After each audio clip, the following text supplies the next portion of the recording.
नमस्कार दोस्तों।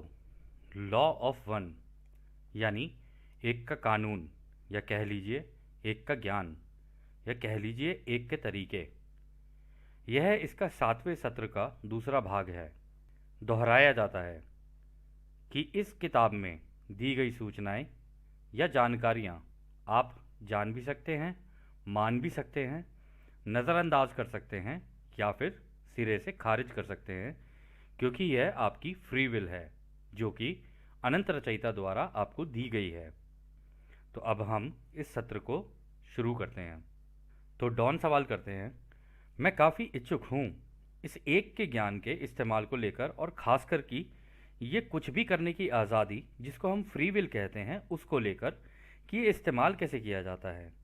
मतलब यह है कि आपने ये उड़न तश्तरियों या कह लें यूएफओ को अपने प्रचार के लिए इस एक के ज्ञान को और कुछ भी करने की आज़ादी को कैसे इस्तेमाल किया इस कार्य को करने के लिए। हमें लगता है कि पिछले 30 सालों में ये 9 की समिति ने काफ़ी बार क्वारंटीन हटाई है ताकि लोग इन्हें देखें, उनमें जागरूकता बढ़े और वो इसके ऊपर सवाल जवाब करना शुरू करें। क्या मैं सही कह रहा हूँ? तो राह कहते हैं, इसको समझने के लिए तुम्हें अपने दिमाग की कुछ गांठें खोलनी पड़ेंगी ताकि इसको समझ सको। थोड़ा धीरज रखकर इसको समझना। पिछले 30 सालों में कभी भी क्वारंटीन नहीं तोड़ी गई है, पर हाँ, कुछ इस तरीके के विमान तुम्हारे यहाँ उतरे हैं। इसमें से तो कुछ तुम्हारे ही लोगों के बनाए हुए हैं, और कुछ एक समूह है जिसको ओरायन बोलते हैं। तो दोस्तों, ये जो ओरायन है ना, हमने एक बचपन में एक फिल्म देखी थी, उसमें एक एक पार्ट था जहाँ पे वो ये बोलता है, ये तेजा तेजा क्या है, ये तेजा तेजा। और उधर से वो बोलता है, मार्क इधर है, तेजा मैं हूँ तेजा। तो बस इसे पूरी कहानी का तेजा, रावण, दज्जाल, लूसीफर, आप इसे जिस नाम से बोलना चाहो बोल लेना, ये है। और फिर वो कहते हैं, दूसरा ये कि अनुमति तो मिली थी, परंतु क्वारंटीन तोड़ने की नहीं, बल्कि तुम्हारे यहाँ आकर सोच के आकार के प्रदर्शन से उनको बताना जिनके पास आंखें हैं देखने के लिए और दिमाग है उसको समझने के लिए। तो दोस्तों, यहाँ पे ये क्रॉप सर्कल्स की बात कर रहे हैं। जो जगह जगह क्रॉप सर्कल्स बने ना पूरे वर्ल्ड में, उसके बारे में बता रहे हैं कि वो हमारे बनाए हुए थे। तो आगे वो कहते हैं, और तीसरा ये कि हाँ, तुम ठीक कह रहे हो कि अनुमति मिली थी, परंतु जब तुम्हारे यहाँ पहला परमाणु बम बनाया गया था ना, इस अनुमति का इस्तेमाल हमने तुम्हारे लोगों पर नज़र रखने के लिए किया था, कुछ इस तरीके से कि वो रहस्यमय लगने लगे। अगर इसको तुम हमारा अपना प्रचार करना कहते हो तो हाँ, ये ठीक है। तो दोस्तों, जब पहला परमाणु बम फटा तो सारे ब्रह्मांड में सबको पता चल गया कि बच्चों के हाथ में लग गई है माचिस की तिल्ली और बैठे हैं सिलेंडर पे। और जैसे ही ये हुआ, सारे ब्रह्मांड के जितने महासंघ थे ना, क्योंकि टेलीपैथी से कनेक्टेड है, सबको पता चल गया कि हाँ, इस ग्रह पे हुआ है कुछ कर्मकांड। तो यहां वो ये बताने की बात कर रहे हैं। तो फिर वो कहते हैं, इस रहस्यमय प्रचार से हम तुम्हारे लोगों को ये बताना चाहते थे कि ब्रह्मांड में अनंत संभावनाएं हैं। जब तुम्हारे लोगों को अनंतता समझ में आएगी, तब ही उनके लिए पूरे एक के ज्ञान का द्वार खोला जाएगा। जब वह जान लेंगे कि सब एक है, तब ही ये उनके लिए किया जाएगा। तो अगला सवाल डॉन करते हैं, आपने बताया कि हमारी धरती पर आए कुछ अंतरिक्ष विमान ओरियन समूह के थे। क्या इनके उद्देश्य या संपर्क के बारे में थोड़ा बताएंगे? तो राह कहते हैं, एक व्यक्ति की सोच का उदाहरण लेकर चलना जिसकी सोच को तुम अच्छी या बुरी अपने हिसाब से समझ लेना। इसका नाम था एडोल्फ हिटलर।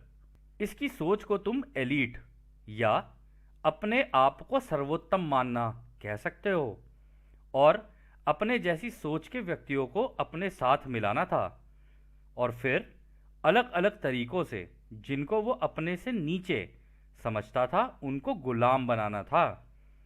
ऐसी सोच के समूहों को ओरियन समूह ढूंढता है और अपने समूह में मिला लेता है ताकि वो अपने जैसी सोच के लोगों को अपने समूह में मिलाकर एक साम्राज्य बना सके। कहने का मतलब है कि रावण धीरे धीरे ढूंढ रहा था कि किस किस को अपने साम्राज्य में लेकर आऊं और सीता हरण कर लूं। फिर वो आगे कहते हैं, परंतु इसको करने पर उनको एक मुश्किल का सामना करना पड़ता है जो अपने आप में एक ऊर्जा है जिसको विभाजन कहते हैं। ये उनकी कमजोरी है क्योंकि उनके आपस में ही प्रेम नहीं होता और वो आपस में ही एक दूसरे पर विश्वास नहीं करते हैं। दोस्तों, ये जो ओराइन समूह होता है ना, अगर आप वैसे मान के चलो, वैसे ही अपना सोच के चलते हैं, एक बार को हमने रामायण देखी है, हमने महाभारत भी देखी है, हमने कई चीज़ें देखी। दुर्योधन का भी एग्जाम्पल ले लो, रावण का भी ले लो। क्या रावण के ग्रुप में रावण से ऊपर कोई जा सकता था? कोई नहीं जा सकता था। उससे ऊपर अगर कोई जाने की कोशिश करेगा तो उसको वहीं मार देता था वो। सेम दिक्कत दुर्योधन के साथ भी थी कि कुछ भी हो अपने से ऊपर नहीं आने दूंगा, रखूंगा सबको अपने नीचे ही, कुछ भी हो जाए, और अपनी सोच के जैसे लोगों को अपने साथ रखूंगा। परंतु आगे चल के आपको ये पता चलेगा कि इस समूह में भी आगे बढ़ने के लिए ना निरंतर आपस में एक दूसरे की काटापीटी चलती रहती है कि इसको दबा, इसको दबा, आपस में लड़, ये कर, वो कर। ऐसे करके साम दाम दंड भेद सारी नीतियों का इस्तेमाल करते हैं ताकि ऊपर रहा जाए, टॉप पे किसी भी तरीके से। तो खैर, आगे डॉन बोलते हैं, ये ओराइन समूह कौन सी घनत्वता का है? तो रा कहते हैं, जैसे कि हमारे महासंघ में अलग अलग घनत्वता के लोग हैं, उसी तरह वहां भी हैं। इनमें से कुछ तुम्हारी जैसी तीसरी घनत्वता के हैं, तो मतलब तीसरी घनत्वता के भी मिले हुए हैं ओराइन से। काफी ज्यादा चौथी घनत्वता के हैं, उतने ही ज्यादा पांचवी घनत्वता के हैं, मतलब जितने चौथी में हुए उतनी पांचवी घनत्वता के उसकी साम्राज्य में हैं, और बहुत ही कम छठी घनत्वता के हैं। दोस्तों, इसका एक कारण है कि छठी घनत्वता में कम क्यों है, वो आपको आगे पता चलेगा। ये किसी भी वक्त और जगह पूरे ब्रह्मांड में 10% ही हो पाते हैं, चाहे कितनी भी कोशिश कर लें, क्योंकि इनके इतने आत्मिक और अपने ही बनाए हुए विरोधाभास होते हैं कि ये हर समय लड़ाई की ही सोचते हैं और आपस में ही एक दूसरे को मार देते हैं। मतलब ये है कि साम्राज्य जीतना है, साम्राज्य जीतना है, पर इसका दावेदार बनेगा कौन, दावेदार बनेगा कौन? तो आपस में चलता ही रहता है इनका मलखंभ। ऐसा नहीं है कि ये मतलब सब एक साथ मिलके काम करेंगे, लेकिन उसमें ये होगा कि लीडर कौन बनेगा।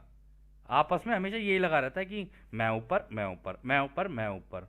और इसके कई उदाहरण आपने देखे होंगे आपको तो दिखते ही रहते होंगे अगर टीवी देखते होंगे तो।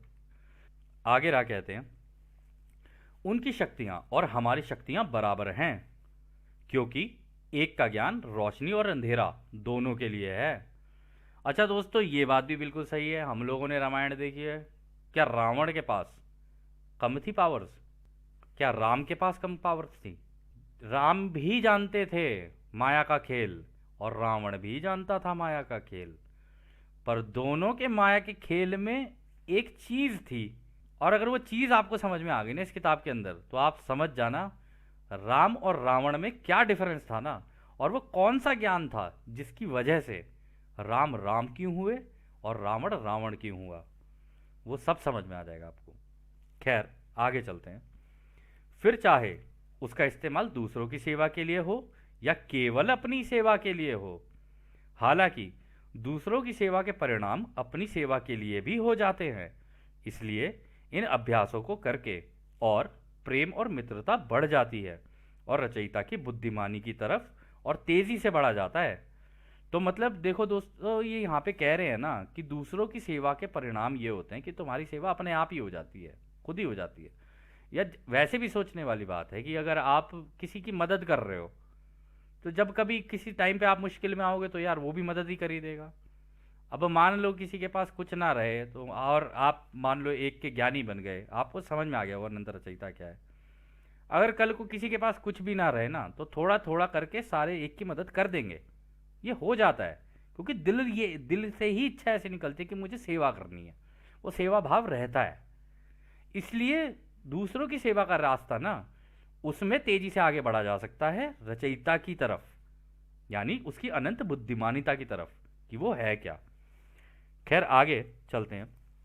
तो फिर रा बोलते हैं, जो लोग अपनी सेवा के रास्ते पर चलकर अनंत बुद्धिमानिता की खोज करते हैं, वो भी उतनी ही शक्तियां प्राप्त करते हैं।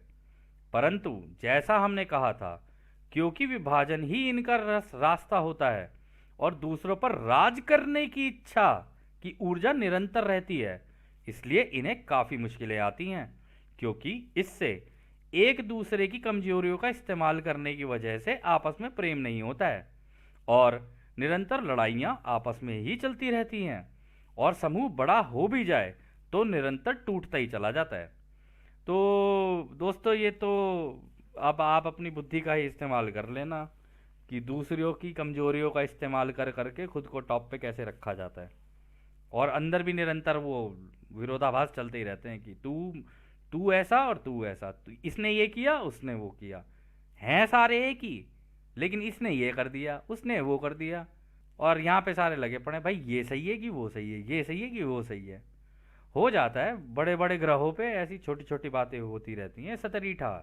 तो खैर फिर आगे वो कहते हैं, ये ध्यान से सोचने और समझने की ज़रूरत है कि एक का ज्ञान सभी के लिए बराबर है, और जिसको जो रास्ता अच्छा लगता है उसे चुन सकता है, फिर वो चाहे दूसरों की सेवा का हो या केवल अपनी सेवा का हो। उसके बाद इस एक के ज्ञान को किसी भी मायाजाल में अपने चुने हुए रास्ते के अनुसार इस्तेमाल किया जा सकता है। अपनी किसी भी दिशा की ओर प्रगति की जा सकती है, क्योंकि कुछ भी करने की आज़ादी भी इसी ज्ञान का एक बड़ा हिस्सा है। अच्छा दोस्तों, इसके अंदर एक चीज़ बड़ी सही बताई इन्होंने, इन्होंने कहा कि किसी भी मायाजाल में इस्तेमाल किया जा सकता है इसका, चाहे वो तीसरी घनत्वता का हो, चौथी का हो, पांचवी का हो, छठी का हो, आगे का हो, कभी का भी हो। एक के ज्ञान का इस्तेमाल कहीं पर भी हो सकता है, पर कैसे करना है, क्या तरीके हैं, वो तो एक का ज्ञान जब पूरा समझ में आ जाता है ना, तभी पता चल सकता है। तो खैर आगे चलते हैं। तो वो कहते हैं, इसलिए हर प्राणी सीखता है, वो चाहे किसी भी दिशा में चाहे सीख ले। सब एक ही ज्ञान के अनुसार सीखते हैं, कुछ तेजी से और कुछ धीरे धीरे। और दोस्तों, ये धीरे धीरे और तेजी ना, इसके ऊपर है निर्भर कि कौन इस एक के ज्ञान का इस्तेमाल कैसे करता है। बस यही है भेद दोनों में। तो फिर डॉन कहते हैं, अच्छा, अगर हम उदाहरण के लिए पांचवी घनत्वता के ओराइन समूह की बात करें, तो क्या आप ये बता सकते हैं कि उनकी इससे पहले कौन कौन सी घनत्वता थी? तो रा कहते हैं, घनत्वताओं में प्रगति क्रम अनुसार ही होती है। जो पांचवी घनत्वता के होते हैं वो चौथी घनत्वता से कटाई करके लाए जाते हैं। उसके बाद वो आपस में रहकर एक दूसरे से सीखते और सिखाते हैं और अनुभव लेते हुए आगे बढ़ते हैं। तो अगला सवाल डॉन करते हैं, मैं समझने की कोशिश कर रहा हूं कि ये ओराइन समूह जैसे लोग आगे कैसे बढ़ जाते हैं। मेरा मानना ये था कि ये एक का ज्ञान ऐसा माहौल बनाता है कि एक व्यक्ति तीसरी घनत्वता से चौथी घनत्वता में जाता है, जैसे कि हमारी धरती पर हो रहा है। मैं ये समझने की कोशिश कर रहा हूं कि ऐसी सोच वाले कैसे आगे बढ़ सकते हैं। यदि आप ओराइन समूह में होते और केवल अपनी सेवा के ही रास्ते पर चलते, तो आप कैसे आगे बढ़ते इस तीसरी से चौथी घनत्वता की ओर। इसके लिए क्या सीखना जरूरी है? अच्छा दोस्तों, सबको ये पता है कि हाँ भाई सतयुग आता है, जी बिल्कुल मिलेगा सतयुग। पर यहां तो ये पता चल रहा है सतयुग भी दो तरीके के हैं, एक नहीं दो। अब ये दो तरीके के सतयुग क्या हैं और इसमें से कौन से में जाना है और कैसे जाना है, ये जब तक एक का ज्ञान ना पता हो तब तक कोई नहीं जा सकता। तो रा कहते हैं, ये आज का आखिरी सवाल रखते हैं क्योंकि कारला थक रही है। तुम्हें याद होगा कि हमने बताया था कि जिनका झुकाव दूसरों की सेवा का नहीं है वो भी जान चुके हैं और इस्तेमाल कर सकते हैं अनंत बुद्धिमानिकता के तरीकों को। यानी चाहे वो तेजा हो या कोई और, अगर उसको इसका इस्तेमाल करना आ गया तो वो इसका इस्तेमाल करके किसी भी दिशा में जा सकता है। फिर वो आगे कहते हैं, यह सभी घनत्वताओं पर लागू होता है, परंतु हमें अपने से ऊपर की घनत्वताओं का ज्ञान नहीं है, क्योंकि अभी हम छठी घनत्वता के अनुभव और ज्ञान ले रहे हैं। दोस्तों, छठी घनत्वता भी बहुत बड़ी चीज़ होती है। ये कोई ऐसा नहीं है कि इतनी आसानी से मिल जाती किसी को, बड़े अनुभव लेने पड़ते हैं इसके लिए भी। तो वो कह रहे हैं कि यहाँ पर छठी घनत्वता में हैं हम, तो छठी घनत्वता के ऐसे हैं तो पता नहीं इसके आगे के क्या होंगे। छोड़ो उसको, छोड़ो, चौथी घनत्वता के ऐसे हैं कि पूछो ही मत। तो खैर आगे की बात करते हैं। आगे रा कहते हैं, कटाई इसलिए होती है ताकि एक प्राणी रचयिता के प्रेम, रोशनी के अनुभव जिस घनत्वता के लायक हो वो वहां का होगा और वहां जा सके। जिनको ये लगता है कि प्रेम और रोशनी किसी काम की नहीं है, उनको भी ये अधिकार है कि वो इस प्रेम रोशनी का कैसे भी इस्तेमाल कर सकें, क्योंकि रचयिता ने कुछ भी करने की आज़ादी लगा रखी है। ऐसे भी पढ़ाई के तरीके हैं जिनका इस्तेमाल करके विभाजन के रास्ते पर चलकर उस द्वार तक पहुंचा जा सकता है जहां जाकर ये शक्तियां प्राप्त की जाती हैं। वो पढ़ाई भी उतनी ही मुश्किल है जितनी कि हम तुम्हें बताई है, परंतु ऐसे भी लोग हैं जो पूरी शिद्दत और ईमानदारी से उस पढ़ाई को करते हैं और उसका इस्तेमाल भी करते हैं, जैसे कि तुम ये पढ़ाई करके इसका इस्तेमाल दूसरों की सेवा के लिए करना चाहते हो। तो दोस्तों, यहाँ पर यह है कि इसी एक के ज्ञान का एक उल्टा वर्जन भी है, उल्टा कह लो या इसका एक दूसरा वर्जन भी है। एक तो ये जो आप सीख रहे हो, जो कि अनंत रचयिता के महासंघ से होते हुए आ रही है आपके पास, लेकिन इसका एक दूसरा हिस्सा भी है। वो जब आप इस ज्ञान को सीख लोगे ना, तब आपको समझ में आएगा कि वो ज्ञान कैसे काम करता है। दोनों चीज़ें सीखोगे आप इसके अंदर, एक नहीं दोनों। ये जानना बहुत ज़रूरी है कि राम के पास कौन सी शक्तियां थी और रावण के पास कौन सी शक्तियां हैं। खैर आगे चलते हैं। तो वो कहते हैं, सच तो ये है कि जो अपनी सेवा के रास्ते पर चलते हैं, एक के ज्ञान के मुताबिक उनको भी ऐसे ही देखा जाता है जैसे कि दूसरों की सेवा के रास्ते पर चलने वाले होते हैं। क्या सब एक नहीं है? अपने आप की सेवा करना और दूसरों की सेवा करना एक ही बात के दो मतलब हैं, अगर तुम एक का कानून या ज्ञान के अंदर से समझो तो कहने का मतलब है अपनी सेवा करके भी दूसरों की सेवा की जा सकती है, परंतु उसमें हमेशा लिमिट लगेगी। आप अगर इसको गहराई से समझोगे ना, उसमें लिमिट लगेगी। यदि हम आपको दे दें 500 रुपये और आपकी जो ज़रूरत है वो केवल 200 रुपये की है, 300 तो दे दोगे, लेकिन 200 की लिमिट तब भी लगी हुई है आपकी। इसमें लिमिट है कि अपने लिए अपने लिए अपने लिए करोगे, कितना कर लोगे अपने लिए, करे ही चले जा रहे हो, करे ही चले जा रहे हो, करे ही चले जा रहे हो, लेकिन एक लेवल पे जाके लिमिट आएगी आएगी, चाहे कुछ भी हो जाए। और दूसरों का कर भी सकते हो उससे तुम, परंतु जब दूसरों की सेवा के रास्ते पे चलते हो ना, तो आप लोग कमाते हो। अब जब आप लोग कमा रहे हो ना, तो आपकी मदद ये नहीं तो वो नहीं तो वो कर ही देता है, क्योंकि उसमें भी यही होता है कि मांगोगे तो मिलेगा।